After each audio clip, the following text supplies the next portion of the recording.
बोलो जयकारा बोल मेरे श्री गुरु महाराज की जय। प्रेम पयोधि सतगुरु श्री परमहंस अवतार, करुणा दृष्टि निहार के भवनिधि करते पार। बोलो जयकारा बोल मेरे श्री गुरु महाराज की जय। बोलिए सांचे दरबार की जय।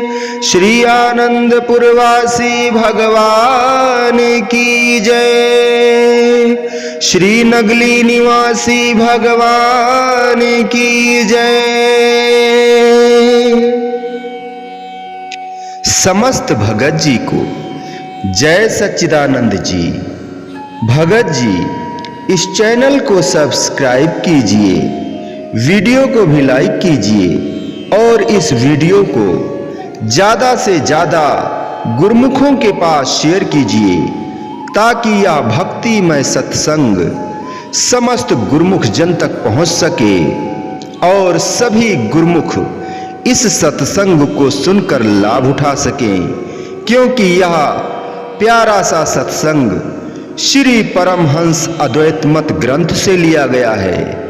अतः सभी गुरुमुखों से निवेदन है, कृपया इसे संपूर्ण सुने और इस प्यारे सत्संग को सभी गुरुमुखों के पास शेयर जरूर करें, क्योंकि श्री परमहंस अद्वैत मत ग्रंथ का यह सत्संग है। आप जब भी यह सत्संग शेयर करेंगे तो आप भी परमार्थ के कार्य में हिस्सा लेंगे और आप भी पूर्ण के भागी बनेंगे। जय सच्चिदानंद भगत जी। आप श्री आज्ञा अनुसार फोर्ट संडे मन तथा बलोचिस्तान से होते हुए रुक स्टेशन पर पहुंचे। यहां आपको भक्त सेठ बन्ना मल जी मिले। वे आपको अपने साथ लखी ले गए। यहां पर आप भगत जी के साथ एक धर्मशाला में ठहरे। जब धर्मशाला में गए तो उसके निवासी पंडित जी ने स्थान देना अस्वीकार कर दिया। आपने भगत जी को फरमाया कि उससे एक रात्रि यहां ठहरने के लिए स्थान मांगे। भगत जी ने श्री आज्ञा अनुसार समझा बुझाकर एक रात्रि के लिए स्थान लिया। आपने परमार्थ कार्य आरंभ किया। श्री पावन मृदुल वचनों से सर्वप्रथम पंडित जी को उपदेश दिया। रात्रि के होने तक ही संस्कारी उच्च आत्माएं बरबस आपकी ओर खिंचती हुई चली आई। यह दिव्य गुण संपन्न विभूति जब जिस ओर भी पग बढ़ाती, मुस्काते वदन से चित्त आकर्षक किरण फूटती जो बरबस दिलों को खींचने लगती। बस फिर क्या था, प्रेमी जन भ्रमरों की न्यायी उस सरस ज्ञान कमल पर लगे मडराने। आप भी श्री वचनों से सबको कृतार्थ करने लगे। दूसरे दिन प्रातः होते ही पंडित जी का हृदय प्रेम से झूमने लगा। उसने अनुभव किया कि जैसे किसी खोई हुई वस्तु को प्राप्त किया हो। उसने विनय की, प्रभु आपका यह अपना स्थान है। उसने विनय की कि हे प्रभु आपका यह अपना स्थान है, यहीं पर ही कृपा फरमाइए। उसकी विनय तथा प्रेमी संस्कारी आत्माओं की प्यास बुझाने के लिए दिन रात वहीं सत्संग प्रवाह चलने लगा। प्रेमी जन विभिन्न प्रकार की भोजन सामग्री तथा श्रद्धा युक्त भेंट श्री चरणों में लाने लगे। यह देखकर पंडित जी बहुत हैरान थे कि ऐसा दिव्य स्वरूप मनोहारी साधु महात्मा आज तक तो देखने में नहीं आया, जो इतनी जल्दी प्रभाव डाल सके। कोई भी प्रेमी जैसी भी भेंट लाता, अर्थात यदि कोई मक्की या जौ की रोटी अथवा कोई अन्य पकवान आदि लाता तो आप सब कुछ सहर्ष स्वीकार करते, बड़े प्रेम से सब में बांटते और प्रसन्न होते। इससे उन प्रेमियों की श्रद्धा, प्रेम और विश्वास अधिक बढ़ जाता। आप एक ही नजर से प्रेमी के हृदय पटल पर अधिकार कर लेते। जो भी जिज्ञासु शरण में आया अथवा आपकी पावन संगति जिसे भी मिली, वह सारी सुध बुध भूल जाता। पंडित जी का अपना दिल भी अब आनंद की लहरों में झूम रहा था। वे दूसरों के विषय में क्या सोचते। 8 दिन पश्चात जब आप वहां से किसी अन्य स्थान की ओर जाने लगे तो पंडित जी ने आग्रह पूर्वक कहा कि दीनदयाल जी इस स्थान को अपना समझकर कृतार्थ करते रहे। कितना प्रताप था श्री दर्शन का। कहां तो रात्रि भर स्थान देने को तैयार नहीं था और अब वह बिलग होना नहीं चाहता था। अभी तो आपने सिंध में लखी स्थान में ही पदार्पण किया था। आपने तो संपूर्ण सिंध में परमार्थ की ज्योति का प्रकाश फैलाना था। सिंधी लोगों की साधु महात्माओं में सहज श्रद्धा थी, अतः उन्होंने सहर्ष इस पथ को स्वीकार किया। अज्ञान के अंधकार में भटकते हुए सिंधी प्रेमी जन प्रेम के देव को पाकर प्रेम विभोर हो गए। उनकी जन्म जन्मांतरों की तृषा ने ऐसा संयोग बनाया जैसे थोड़े समय में ही अपने सिंध में सत्संग आश्रम स्थापित कर सिंधी भाषा में भी सीख ली। आपने गुरु भक्ति का जो बीज सिंध में बोया, वह दिन प्रतिदिन फूलने फलने लगा। सैकड़ों प्रेमी व जिज्ञासु इस पावन नाम उपदेश के तीर्थ में मज्जन करने लगे। परिणाम स्वरूप आपकी महिमा संपूर्ण सिंध तथा आसपास के क्षेत्रों में फैल गई। दूर व समीप से संगतें श्री दर्शन व सत्संग उपदेश श्रवण करने के लिए आने लगी। आप प्रायः ये श्री वचन फरमाते थे, मानो मानो अंतरा, मानो मानो अंतरा, कोई हीरा ते कोई कांकरा, कोई हीरा ते कोई कंकरा।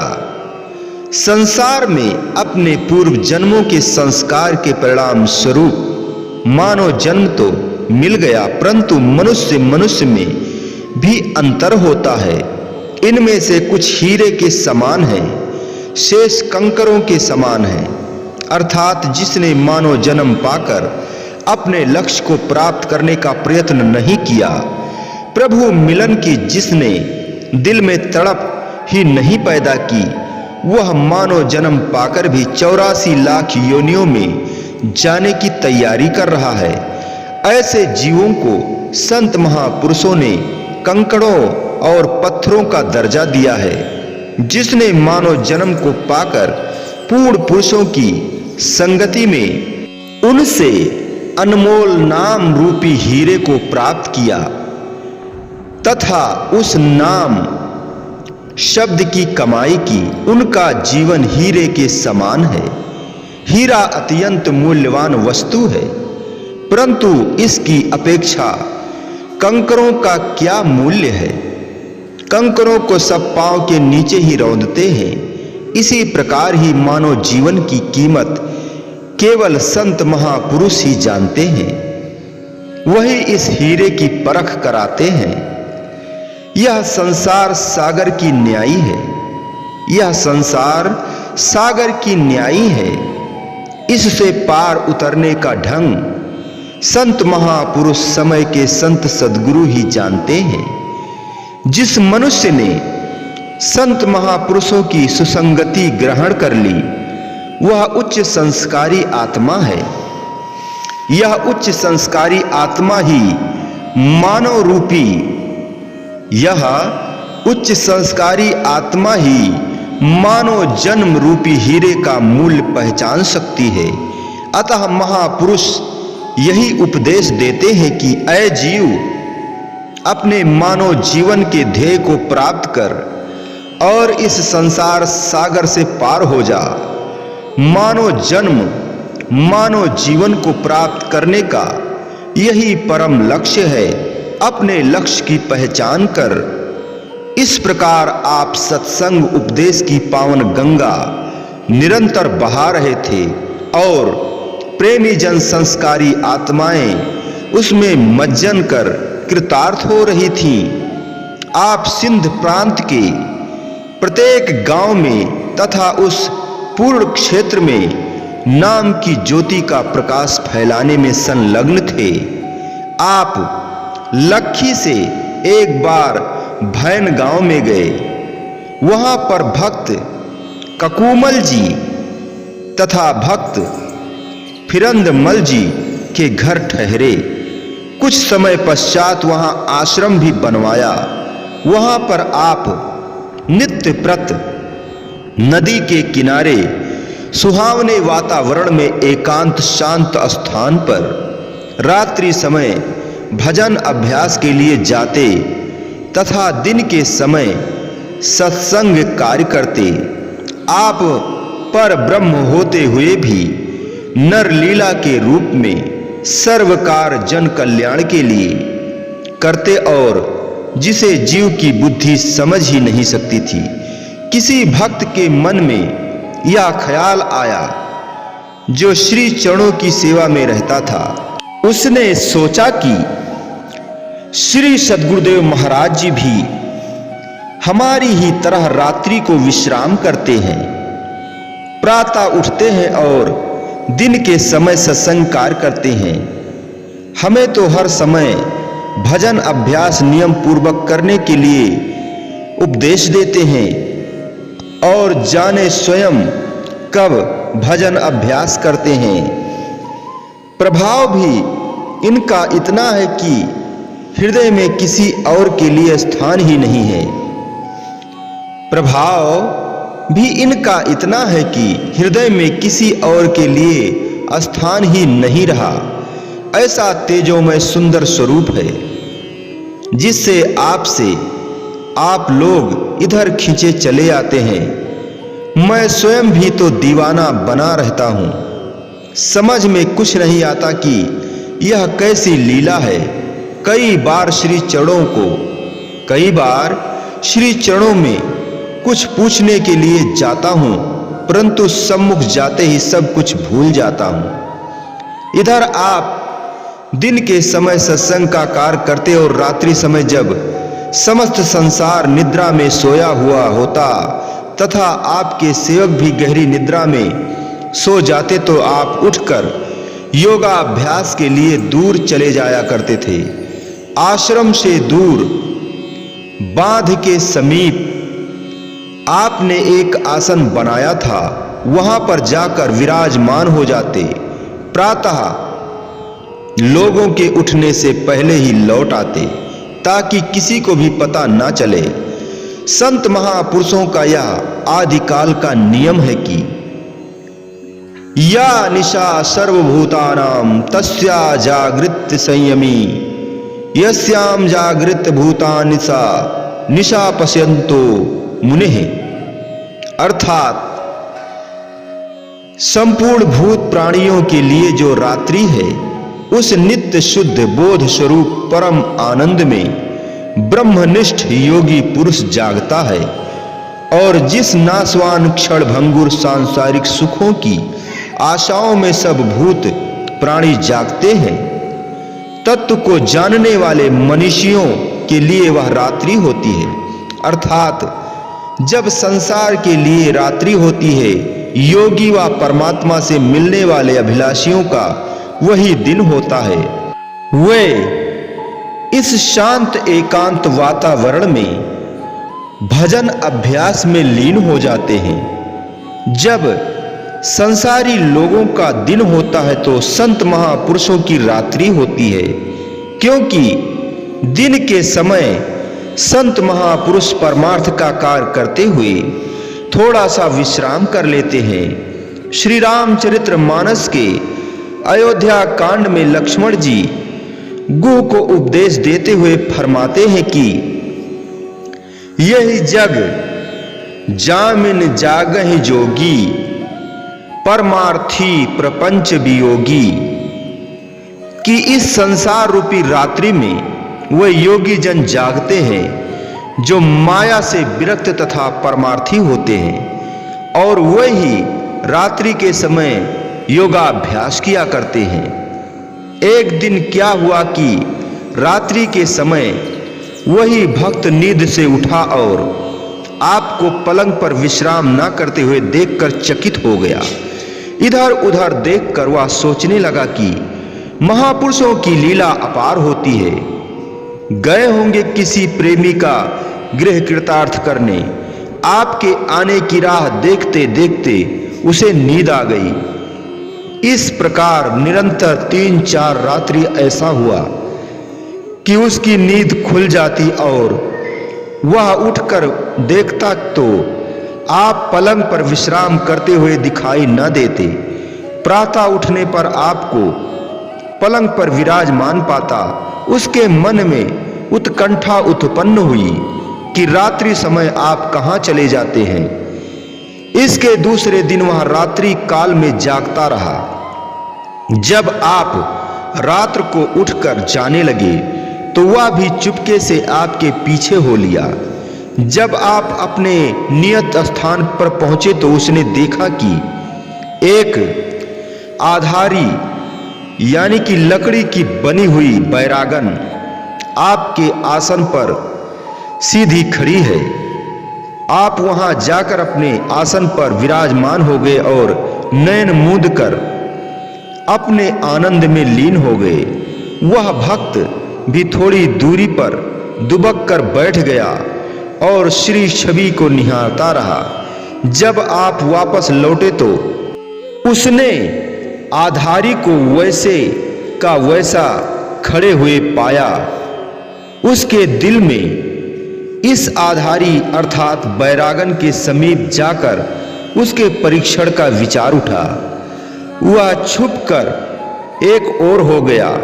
जब आप उसे बिना देखे लौट आए तो वह वहां गया जहां आपका आसन बना हुआ था।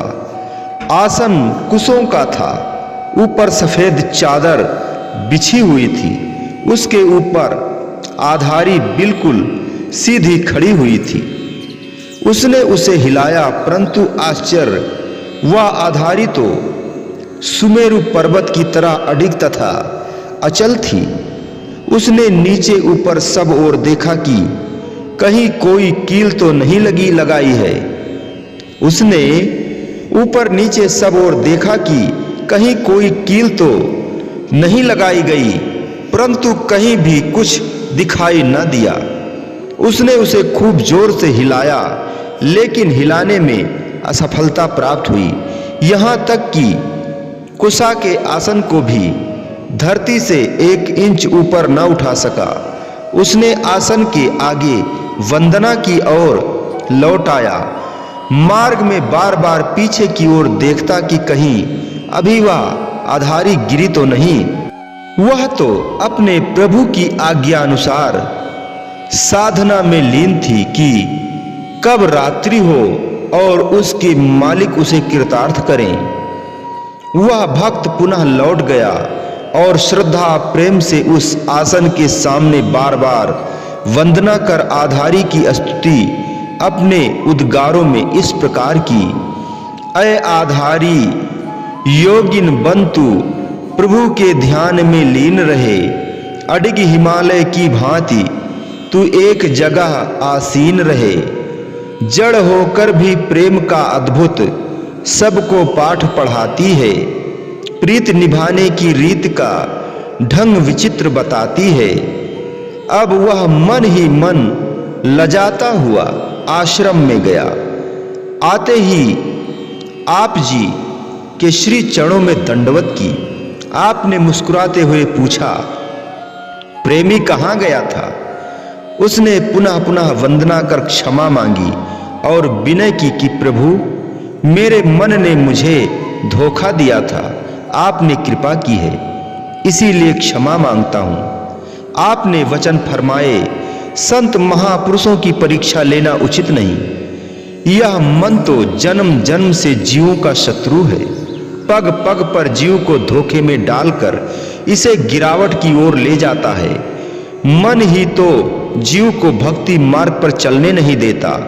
गुरुमुख को इसके धोखे में नहीं आना चाहिए। संत महापुरुषों की परीक्षा लेना स्वयं को धोखे में डालना है। उस प्रेमी ने पुनः क्षमा मांगी। आपने परमार्थ पथ पर आरूढ़ होकर साधु वेश में पूरे सिंध प्रांत तथा बलोचिस्तान को अपने अमृत प्रवचनों से अनुग्रहित किया। इसके अतिरिक्त जिला डेरा गाजी खां में हजारों जीवों को भक्ति पथ पर लगाया। हजारों प्रेमी जिज्ञासु आपके शिष्य बने। आपने सिंध प्रदेश में सत्संग के लिए निम्नलिखित आश्रम बनवाए। पहला आश्रम लखी जिला सखर, दूसरा आश्रम भैन गांव जिला शक्खर, तीसरा आश्रम शक्खर शहर, चौथा आश्रम गरेला जिला लाड़काना, पांचवा आश्रम जिला लाड़काना गोधारा जिला लाड़काना, छठवां आश्रम नसीराबाद जिला लाड़काना, सातवां आश्रम वओहा जिला डेरा गाजी खां, आठवां आश्रम माड़ी जिला शक्खर। इन स्थानों पर प्रतिदिन प्रातः सायं भक्त लोग सत्संग के लिए आते और दोनों समय भजन अभ्यास भी होता। कुछ नियत किए हुए प्रेमी गुरुमुख इन आश्रमों का प्रबंध तथा सेवा जी जान से करते। समय समय पर संगतें आपके श्री चरणों में श्री दर्शन के लिए विनय करती। आप उस विनय को स्वीकार कर कई कई दिन तक एक स्थान पर ठहरते और सत्संग प्रवाह चलता रहता। आप जिस जिस स्थान पर जाते प्रेमियों की संख्या अधिक से अधिक हो जाती। आप सत्संग का ऐसा अमृतमय प्रवाह बहाते कि जिज्ञासुओं को खाना पीना भी भूल जाता था। दूर दूर से आए हुए प्रेमी कई कई दिन तक उस स्थान पर ठहरे रहते। इन स्थानों पर लंगर व ठहरने का प्रबंध मुख्य मुख्य भक्तों की ओर से होता था। जिज्ञासु श्रद्धालु व प्रेमी जन जो सेवा सामान एवं धन राशि भेंट करते, आप सब सेवा चौकड़ी संत आश्रम में श्री सद्गुरुदेव महाराज जी की श्री आज्ञा अनुसार लंगर में लगा देते। आपने गुरु भक्ति पथ को दृढ़ करने के लिए इस प्रकार का आदर्श स्थापित किया, जैसे भगवान श्री कृष्णचंद्र महाराज जी ने अर्जुन को उपदेश दिया है कि हे अर्जुन, श्रेष्ठ पुरुष जो आचरण करते हैं, अन्य पुरुष भी उनके अनुसार ही चलते हैं। वह श्रेष्ठ पुरुष जो कुछ प्रमाणित कर देते हैं, लोग भी उनके अनुसार ही बरतते हैं। अर्थात अपने ही वही नियम अपनाए जो गुरु भक्ति मार्ग में अनिवार्य हो। जब गुरु दीक्षा देकर अर्थात जब गुरुमुख गुरु दीक्षा लेकर अपने तन मन धन एवं सर्वस्व समर्पित कर दिया तो सब कुछ सद्गुरु का बन गया। उनकी श्री आज्ञा तथा श्री प्रसन्नता ही शिष्य का धर्म बन गया। आप भक्तों, जिज्ञासुओं एवं प्रेमियों द्वारा लाई हुई वस्तुओं तथा श्रद्धा युक्त भेंटों को श्री सद्गुरुदेव महाराज जी श्री दूसरी पातशाही जी के श्री चरणों में भेंट कर देते। आप फरमाते थे कि संसार की प्रत्येक वस्तु अपने इष्ट देव जी के श्री चरणों में समर्पित करके भक्ति में दिल लगाना चाहिए। धनी धर्मदास जी ने भी श्री गुरु महिमा में कहा है कि असन वसन वाहन अरु भूषण सुत दारा निज परिचायक गण कर सब भेंट गुरु के आगे भक्ति भाव उर में अनुरागे। अर्थात श्री सद्गुरुदेव जी के श्री चरणों में श्रद्धा प्रेम से परिपूर्ण होकर जाना चाहिए। जो कुछ भी वह दें उसी में संतुष्ट रहना चाहिए। कई बार भक्त लोग अच्छे वस्त्र व कई प्रकार की वस्तुएं आपको भेंट कर सेवन के लिए विवश करते हैं, लेकिन आप फरमाते हैं जो कोई श्रेष्ठ पदार्थ पाऊं सो गुरु चरणन आन चढ़ाऊं। आप हमें भेंट करते हो तो हम अपने इष्ट देव के श्री सद्गुरुदेव महाराज जी के श्री चरणों में भेंट करेंगे। आपकी सेवा भावना और श्रद्धा को देखकर सत्संगी लोग अधिक प्रभावित होते थे। जब आप सिंध से श्री दर्शन के लिए जाते तो बहुत सी संगत आपके साथ जाती थी। उन लोगों की श्रद्धा एवं प्रेम को देखकर श्री सद्गुरुदेव महाराज जी श्री दूसरी पातशाही जी बहुत प्रसन्न होते। आपने अपने प्रेमियों को भी त्याग का मार्ग सिखाया, त्याग का मार्ग दिखाया और सब में त्याग एवं वैराग्य की भावना कूट कूट कर भरती। आप समय समय पर श्री सद्गुरुदेव महाराज जी श्री दूसरी पातशाही जी के श्री दर्शन के लिए जाते। एक बार श्री सद्गुरुदेव महाराज जी श्री दूसरी पातशाही जी चकबंदीवा भखड़े वाली में विराजमान थे। आप श्री दर्शन के लिए श्री चरणों में पहुंचे और सिंध में कृपा करने के लिए श्री चरणों में विनय की। आपकी विनय स्वीकार कर श्री सद्गुरुदेव महाराज जी ने सिंध को कृतार्थ किया। आपने सिंध प्रदेश व ववोहा के कुछ एक श्रद्धालुओं को संन्यास वेश भी दिलवाया। आपके श्रद्धालु व प्रेमी एक से बढ़कर एक धनी थे, फिर भी आप उन्हें सादगी तथा फकीरी का पथ दिखलाते थे।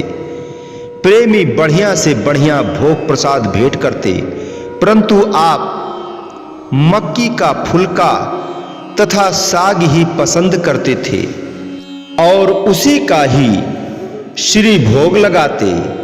उस समय जिन प्रेमियों ने आपकी पावन लीला को निहारा वह आज भी अपने मुख से यही कहते हैं कि श्री सद्गुरुदेव महाराज जी श्री तीसरी पातशाही जी मक्की का फुलका और साग का भोग लगाते तथा साथ ही फरमाते थे, खा के देखो कितना स्वाद है इसमें।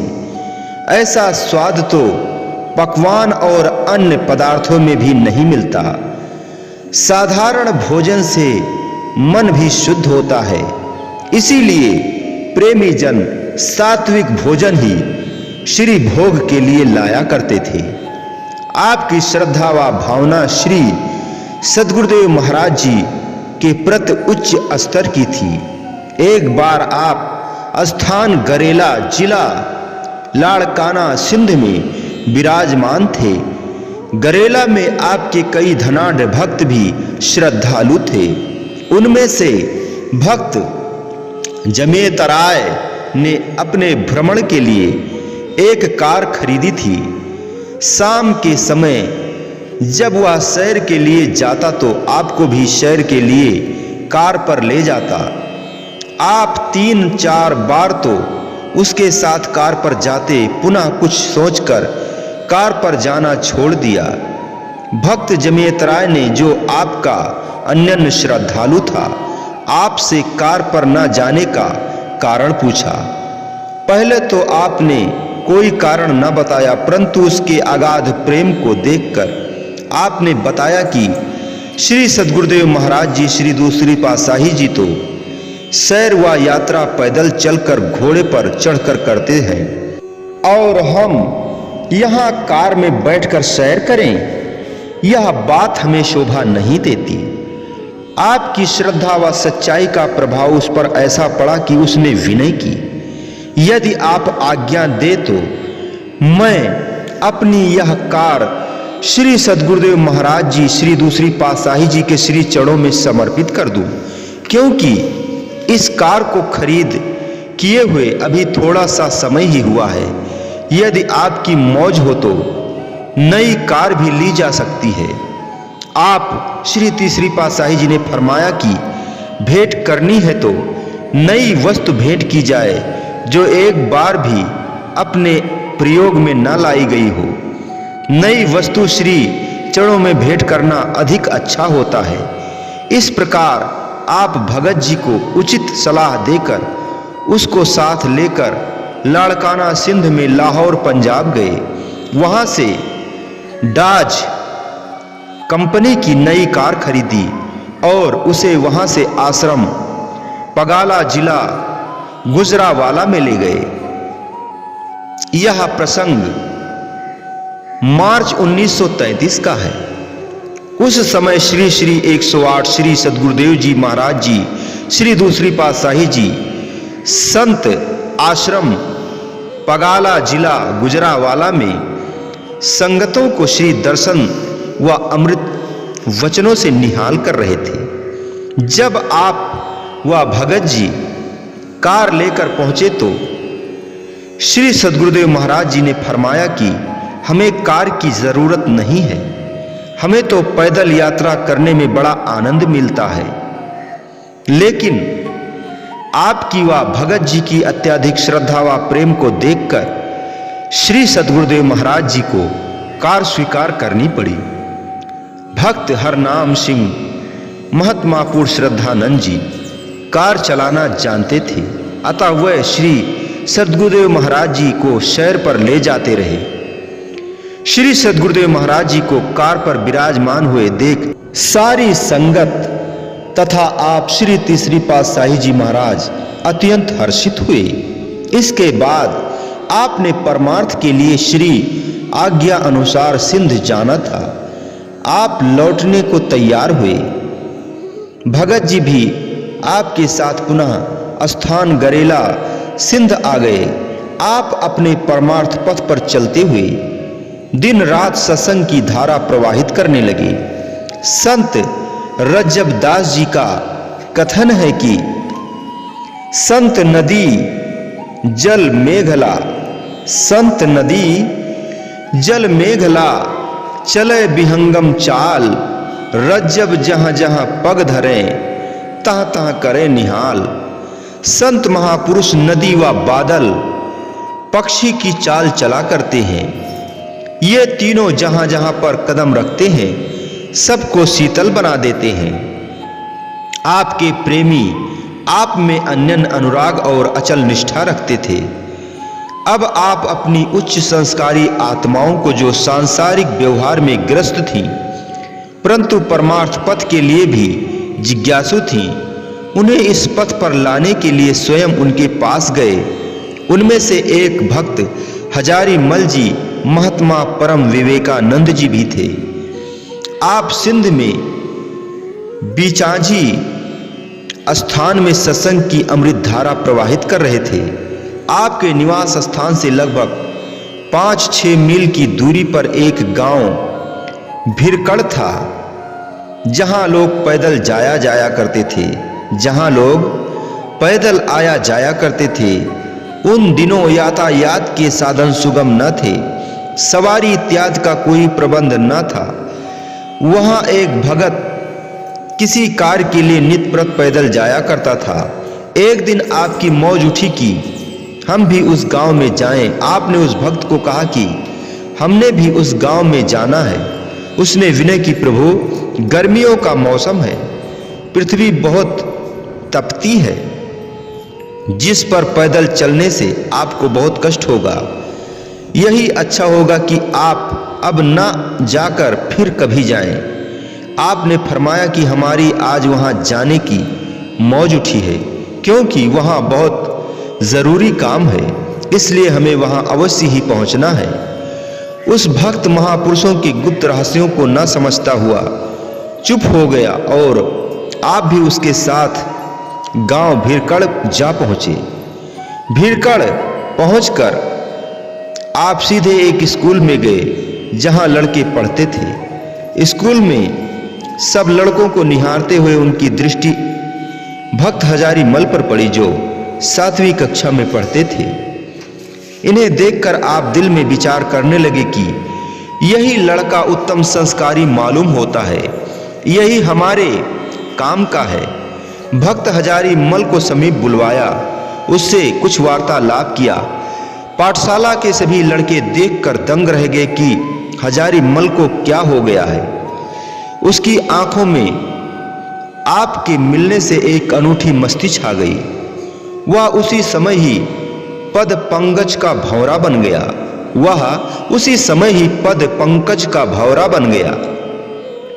आपने उसे नाम उपदेश दिया और आश्रम का पता बताकर लौट आए। वहां से लौटकर उस सेवक ने जो साथ गया था आपके श्री चरणों में प्रार्थना की कि महाराज, यदि आप यहां होते तो आपके सत्संग में हजारों लोग आते और उनका कल्याण होता और आपका दिन सफल हो जाता। आपने फरमाया, भगत जी, आप तो एक दिन की बात कर रहे हो, परंतु हमारा तो सिंध में आना ही आज सफल हो गया है। आगे चलकर जब वह लड़का परमार्थ के काम पर लगेगा तो कितने ही जीवों का भला करेगा। वह भक्त यह उत्तर सुनकर श्री चरणों में गिर पड़ा और कहने लगा, आप त्रिकालदर्शी हो, आने वाले समय में क्या होना है यह आप ही जानते हो। हमारी भूल को क्षमा करें। बाद में जब भक्त हजारी मल जी की लगन व रुचि अधिक बढ़ती गई तो वहां पर एक बाबा जी रहते थे जो उस गांव में पूजनीय थे। भक्त हजारी मल जी ने इस बच्चे उपदेश की चर्चा उनसे भी की। बाबा जी ने पूछा, क्या तुमने उन्हीं से गुरु दीक्षा ली है जो घोड़े पर चढ़ने की देरी में ही ज्ञान देते हैं? उसने तो कटाक्ष किया, किंतु कैसी विचित्र बात है कि आप इतनी शीघ्रता से माया के बंधन से मुक्त कराकर ज्ञान का प्रकाश देते थे कि ऐसा अनियत उदाहरण मिल सकना बड़ा कठिन है।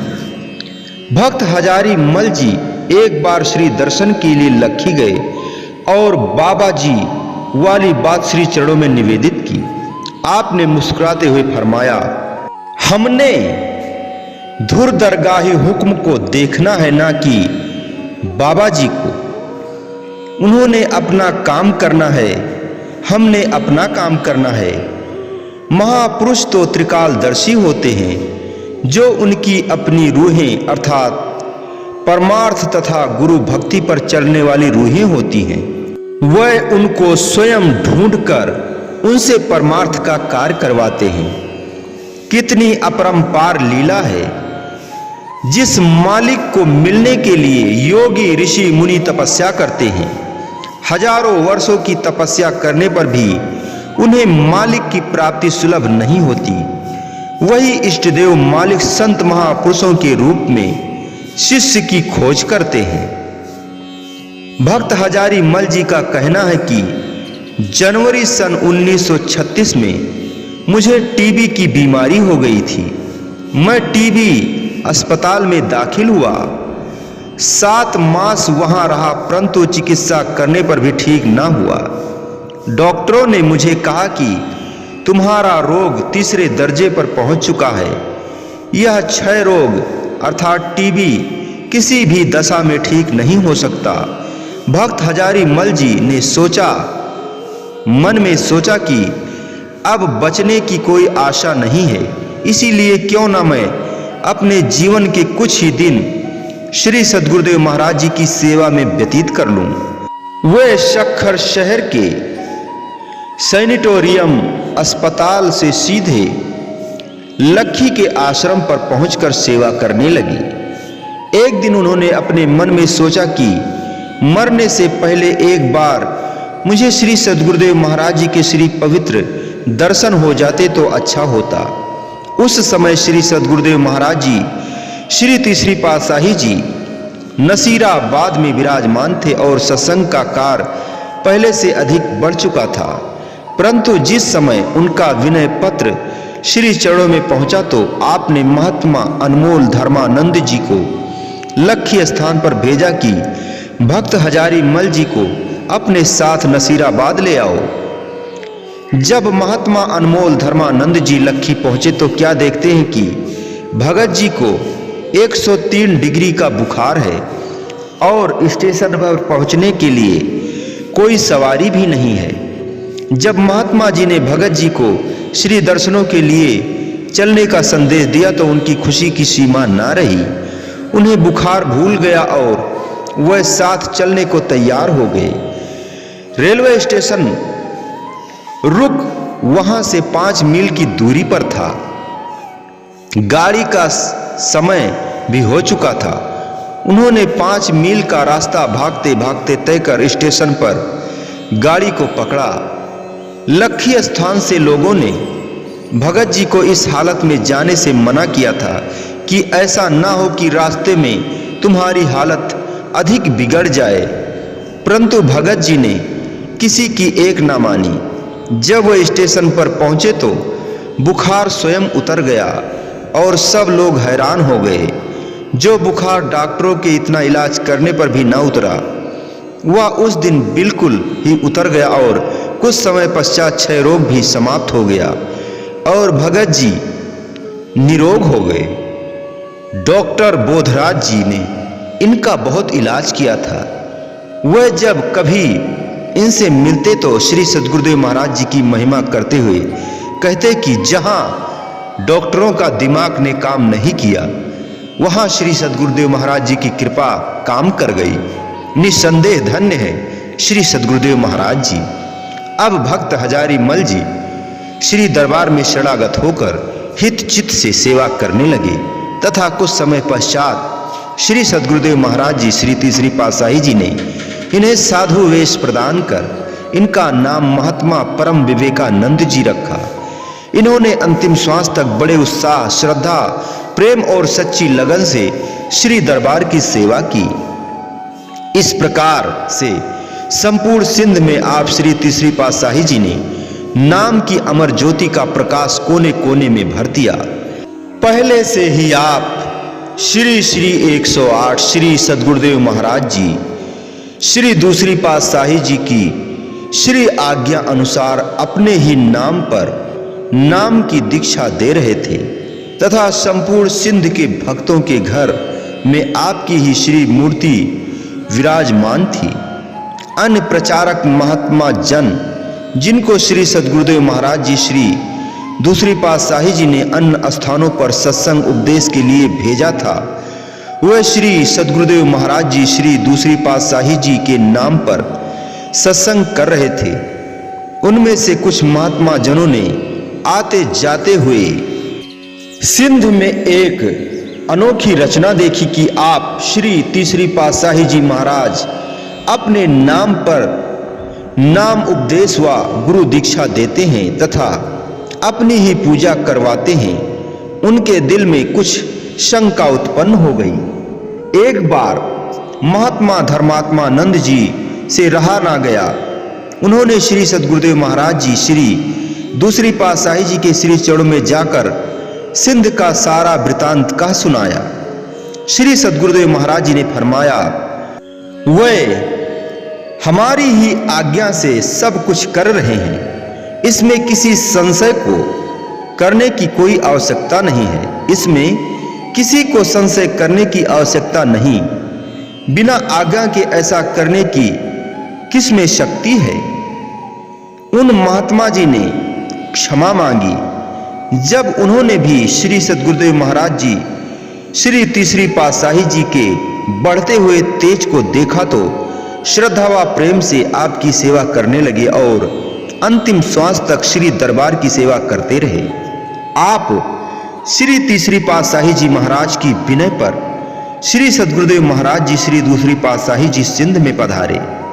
उस समय सिंध के भक्तों ने श्री सद्गुरुदेव महाराज जी श्री दूसरी पातशाही जी के श्री चरणों में विनय की कि अपनी ही श्री मूर्ति पूजा के लिए देवें। श्री सद्गुरुदेव महाराज जी श्री तीसरी पातशाही जी उस समय साधु वेश में थे तथा महात्मा रोशनानंद जी उनकी सेवा में हुआ करते थे।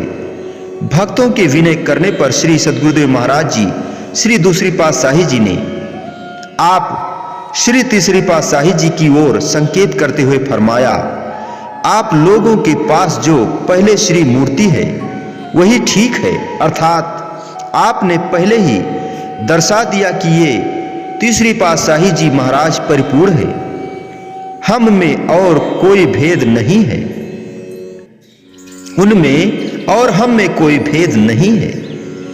आपने साधु वेश में ही अपनी विलक्षणता प्रकट की। जो लोग भी आपकी पावन संगति को प्राप्त करते वह शुद्ध बुद्ध भूल जाते। उस समय कोई यह ना समझ सकता था कि आप अभी विधि के अनुसार रूहानी जानशील हुए हैं या नहीं। आप जन्म से ही परमहंस के रूप को लेकर प्रकट हुए थे। कितनी विचित्र लीला है कि आप तो अपने श्री सद्गुरुदेव महाराज जी के श्री दर्शन के लिए लालायित रहते और सिंध में प्रेमी जन तथा जिज्ञासु आपके श्री दर्शनों की चाह में तड़पते। आपने प्रेम भक्ति का ऐसा नशा पिलाया जिसको पीकर सभी प्रेमी आंतरिक आनंद में झूमने लगे। कई बार तो बड़े बड़े लोगों को आपके पीछे फिरते हुए देखा गया। आपके श्री दर्शन की लालसा के लिए दीवाने बने हुए उन्हें देखकर अन्य लोग जो इस पथ पर न आए थे हैरान हो जाते कि इन सत्पुरुषों में कौन सी ऐसी शक्ति है जिससे दिल स्वयं ही मतवाला हो जाता है। उस समय अपनी स्थिति का भी किसी को ख्याल न रहता। लोग मर्यादा अनुसार मान अपमान की चिंता भी न रहती। लोग आपको प्रेमवश जादूगर भी कहते। आप भी तो प्रेम भक्ति का ऐसा जादू चलाते कि उस अनूठी अनुपम मस्ती में खोकर प्रेमी सदा के लिए उसमें खोए ही रहना चाहते। जिस दिव्य आनंद की खोज साधक सिद्ध योगी तपस्वी जीवन पर्यंत कठिन तपस्या एवं साधना में खोजते हैं, परंतु फिर भी उन्हें सुलभ नहीं होता, वह शाश्वत आनंद आपके श्री दर्शन मात्र से ही प्रेमी जनों को प्राप्त हो जाता है। जिसने एक बार आपकी सुषमा को निहारा, जिसके साथ एक दो वचन भी हुए, वह तो अपना अस्तित्व ही खो बैठा। वह प्रेम भक्ति के रंग में रंग गया। आपकी कीर्ति सिंध के आसपास के क्षेत्रों में अधिक फैल चुकी थी, क्योंकि आपने सिंध के गांव-गांव व शहर में पहुंचकर भक्ति का संदेश दिया। आपकी कीर्ति सुनकर शिकारपुर सिंध प्रांत निवासी सेठ ताराचंद जी आपके दर्शन के लिए आए। यहाँ आपके अति विश्वासी और श्रद्धालु भक्त हो गए। इनका व्यापार काफी बढ़ चुका था।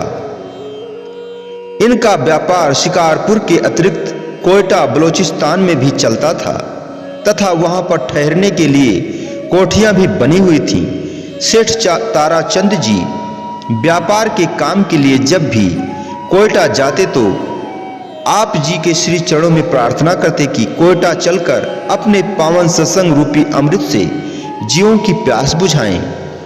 आप उनकी प्रार्थना स्वीकार कर कई बार कोयटा पधारे। यहाँ पर आपने अनेकों जीवों को सत्संग उपदेश से परितृप्त किया। काफी संख्या में लोग आपके श्रद्धालु बन गए। उन श्रद्धालुओं में से एक खान साहिब कैकाबाद जी पारसी और उनकी सुपुत्री प्रवीण आपके अति श्रद्धालु थे। खान साहिब जी उस समय की ब्रिटिश गवर्नर की ओर से अति उच्च पद पॉलिटिकल एजेंट की पदवी पर नियुक्त थे। आप जब भी कोयटा में पधारते तो खान साहिब अपनी सुपुत्री सहित कोयटा रेलवे स्टेशन पर आकर आपको निवास स्थान पर ले जाते और जब तक आप कोयटा में निवास करते हुए प्रतिदिन शाम आपको अपनी मोहर कार में बाहर सैर के लिए ले जाते तथा श्री दर्शन का लाभ उठाते। जब आप कोयटा से प्रस्थान करते तो साहिब खान रेलवे स्टेशन पर पहुंचाने तक आपकी सेवा में उपस्थित रहते।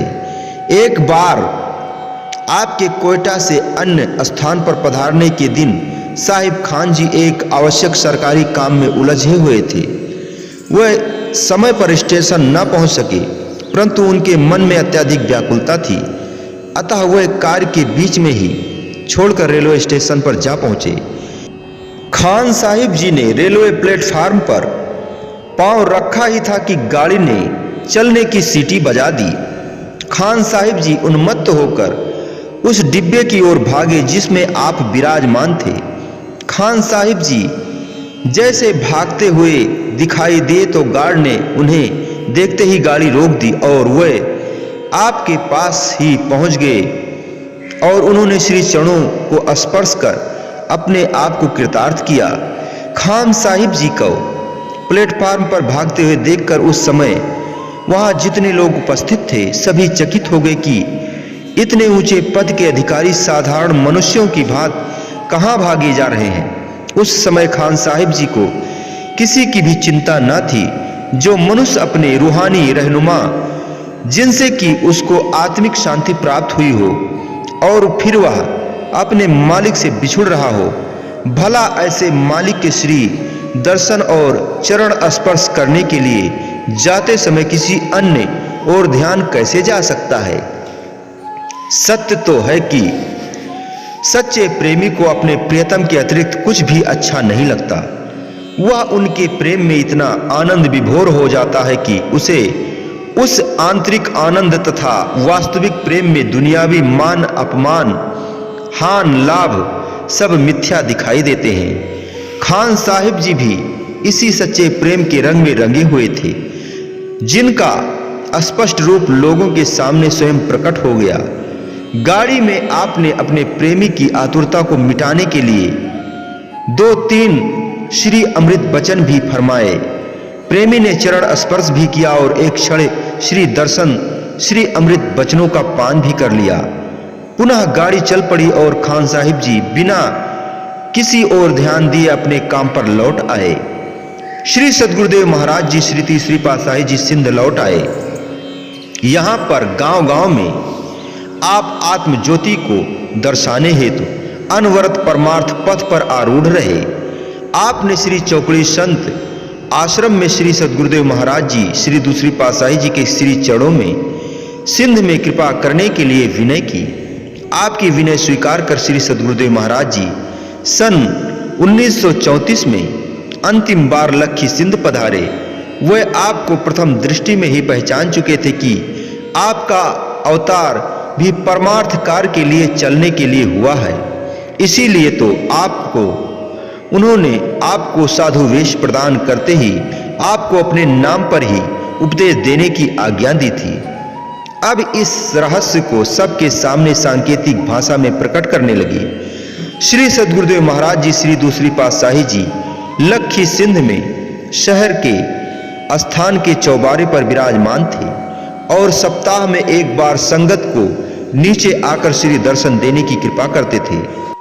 थोड़ी सी देर संगत को श्री दर्शन देकर फिर बाहर घूमने के लिए चल देते थे। दूर दूर से संगत श्री दर्शन के लिए आई हुई थी। एक दिन सारी संगत ने मिलकर श्री सद्गुरुदेव महाराज जी श्री दूसरी पातशाही जी के श्री चरणों में विनय की कि आज वे अपने मुखार विंद से प्रवचनामृत की वृष्टि करें। श्री सद्गुरुदेव महाराज जी ने मुस्कुराकर फरमाया, संसार में जिसका बेटा समझदार और काम करने के योग्य हो जाता है वह सारा कार्य अपने सुपुत्र को सौंपकर निश्चिंत हो जाता है, स्वयं आराम करता है।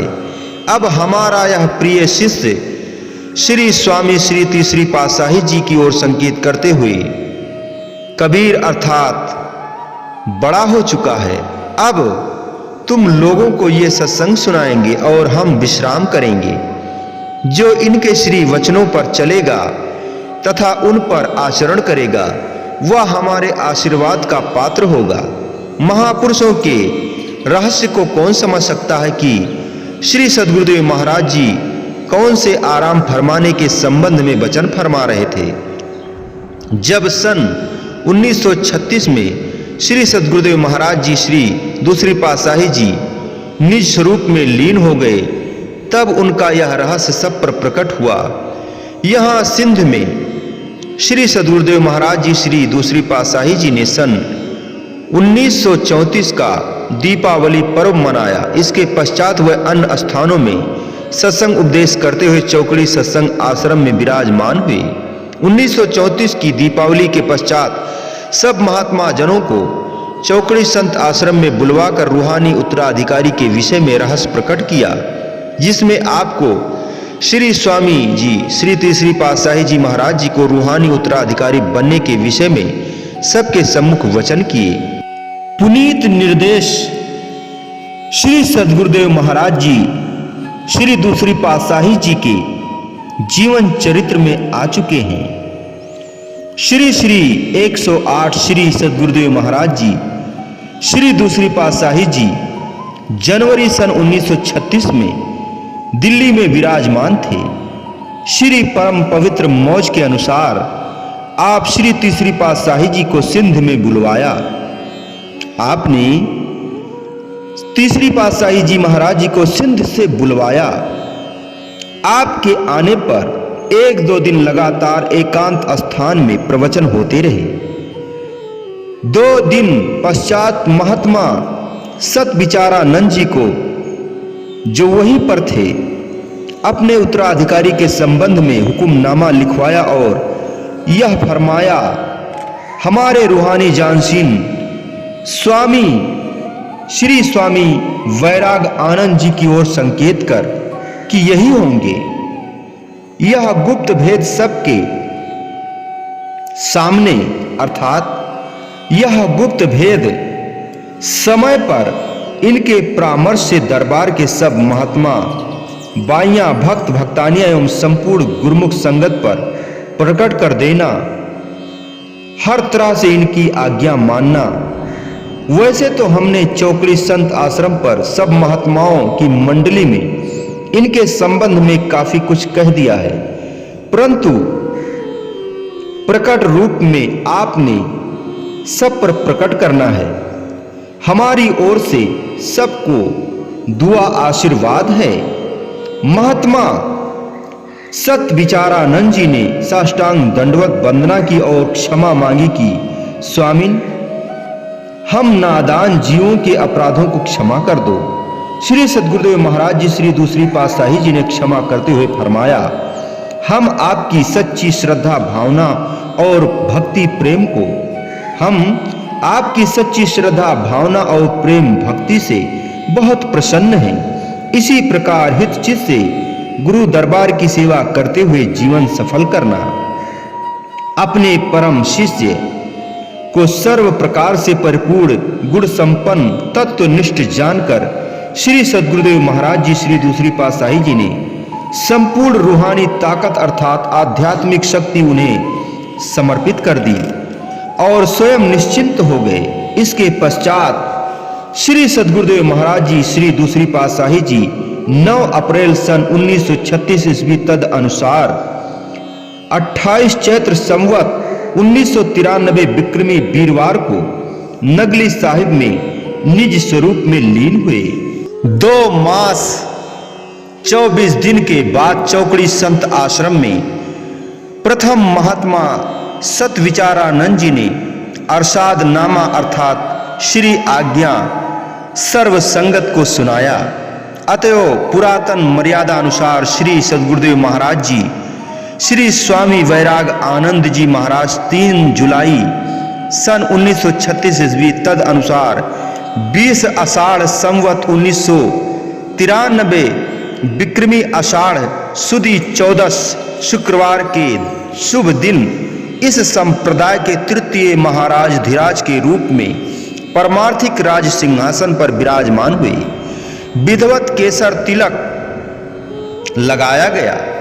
तदुपरांत श्री आरती उतारी गई। उसी दिन ही श्री दूसरी पातशाही जी की पुण्य स्मृति में भंडारा किया गया तथा अगले दिन 21 आषाढ़ संवत 1993 विक्रमी अर्थात 4 जुलाई सन 1936 ईस्वी आषाढ़ सुदी पूर्णमासी शनिवार को व्यास पूजा का शुभ पर्व मनाया गया। आप श्री तीसरी पातशाही जी महाराज के परमार्थ पथ पर सिंहासनारूढ़ होते ही आकुल हृदयों ने शांति की सांस ली। 2 महीने 24 दिन प्रेमी गुरुमुख शोक सागर में डूबे रहे। प्रेमियों के हृदय एक तो श्री सद्गुरुदेव महाराज जी श्री दूसरी पातशाही जी की याद में व्याकुल थे, दूसरा उन्हें कोई आगे आश्रय न दिखाई देने से वे मझधार में हिचकोले खा रहे थे। अब आश्रय पाकर उनके हृदय में आशा की एक नई किरण ने धैर्य भर दिया। श्री सद्गुरुदेव महाराज जी श्री तीसरी पातशाही जी ने भी यह अवधि श्री नगली साहब में ही बिताई।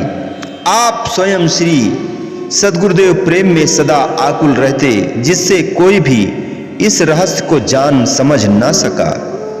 सन 1936 में परमार्थ के सिंहासन पर विराजमान होकर आपने सत्संग उपदेश को विशाल रूप दिया। आप प्रथम 2 वर्ष पंजाब तथा सिंध को कृतार्थ करते रहे। श्री चौकड़ी संत आश्रम में श्री व्यास पूजा का पर्व मनाया जाता, पुनः सिंध तथा पंजाब को कृतार्थ करते। इसी बीच श्री सद्गुरुदेव महाराज जी श्री तीसरी पातशाही जी ने पंजाब के प्रत्येक आश्रम को पावन चरणार विंदों से अनुग्रहित किया।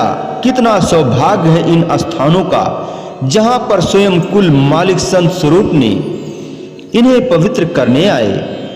कितना विचित्र ढंग अपनाया इन महान विभूतियों ने कि श्री परमहंस दयाल जी श्री पहली पातशाही जी ने बिहार की पुण्य भूमि पर अवतार लेकर सीमा प्रांत में स्थान टेरी स्थान को अपने अमृत प्रवचनों एवं सत्संग उपदेश का उचित क्षेत्र बनाया।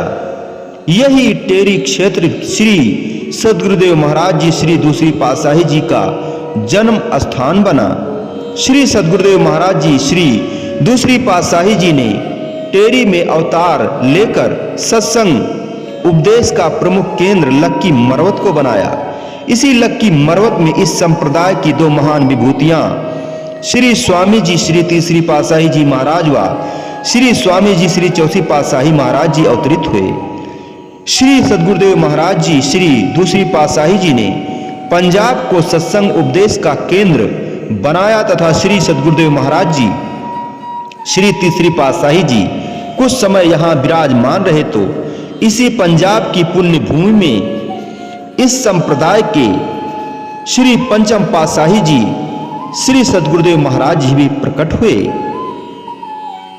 श्री तीसरी पातशाही जी महाराज जी कुछ ही समय यहाँ विराजमान रहे अर्थात पंजाब में, तो इसी पंजाब की पुण्य भूमि में इस संप्रदाय के श्री पंचम पातशाही जी श्री सद्गुरुदेव महाराज जी प्रकट हुए।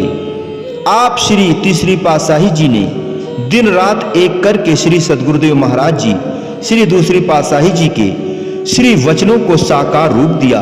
1936 से लेकर 1939 तक आपने पंजाब सिंध सीमा प्रांत उत्तर प्रदेश के प्रांतों में जहां कहीं अपने सत्संग आश्रम थे, सत्संगी महात्माओं व भक्तों की विनती करने पर सब स्थानों को अपना विचित्र चरण रस से पुनीत किया। टेरी डेरा इस्माइल खां, सीमा प्रांत लखी, गरेला, गोघारा, नसीराबाद, सिंध चौकड़ी, संत आश्रम, भाबड़ा, पीपल भुट्टा, पगाला, भुरेकी, गंधोवाल, डेला, चट्ठा, हरनौली, मुल्तान, वोहा, कोटली, मोहम्मद सदीक, गोदन आदि पश्चिमी पंजाब इन स्थानों पर अपना अमूल्य समय देकर सबकी भावनाओं को पूरा किया। अब ये सभी स्थान पाकिस्तान में है। एक बार श्री सद्गुरुदेव महाराज जी श्री तीसरी पातशाही जी नसीराबाद में विराजमान थे। कुछ दिन पश्चात आपने महात्मा परम विवेकानंद जी को श्री आज्ञा दी कि तुम झंपियर जिला कराची सिंध में जाकर रहो। श्री आज्ञा पाकर वह झंपियर चले गए। इसके कुछ समय बाद एक बार आप कराची से आ रहे थे तो महात्मा परम विवेकानंद जी की विनय पर 2 दिन के लिए आपने झंपियर पर कृपा की। वहां रात को सत्संग हुआ, काफी संगत आई हुई थी।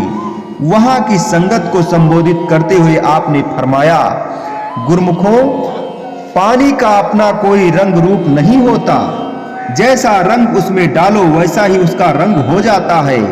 उदाहरणतया उसमें पीला रंग डालने से पानी का रंग पीला हो जाएगा और लाल रंग डालने से पानी का रंग लाल हो जाएगा। वैसे ही मन पर भी कोई रंग रूप नहीं होता, वैसे ही मन का भी कोई रंग रूप नहीं होता। उसको भी जैसा संग मिले वैसा ही रंग उस पर चढ़ जाता है। कुसंग से मन मैला हो जाता है और सत्संग से मन निर्मल हो जाता है। निर्मल मन में ही ईश्वर का प्रेम निवास करता है। निर्मल मन में ही ईश्वर का प्रेम निवास करता है। ईश्वर का प्रेम मन में होने से लोक परलोक के कार्य सहज में ही सिद्ध हो जाते हैं। चूंकि प्रत्येक मनुष्य सब कार्यों की सिद्धि चाहता है, इसलिए प्रत्येक मनुष्य को सत्संग में जाकर अपने मन को शुद्ध करने का यत्न करना चाहिए। मन ईश्वर के नाम से शुद्ध होता है और ईश्वर का नाम सत्संग में ही प्राप्त होता है। सत्संग की महिमा गुरुवाणी में इस प्रकार की गई है, सतसंगत कैसी जाड़िए, सतसंगत कैसी जाड़िए, जिथे एको नाम वखाड़िए, एको नाम हुकुम है नानक, सतगुरु दिया बुझाए जीव। अर्थात सत्संग सुनकर मनुष्य के मन में नाम की प्रीत की लगन बढ़ जाती है।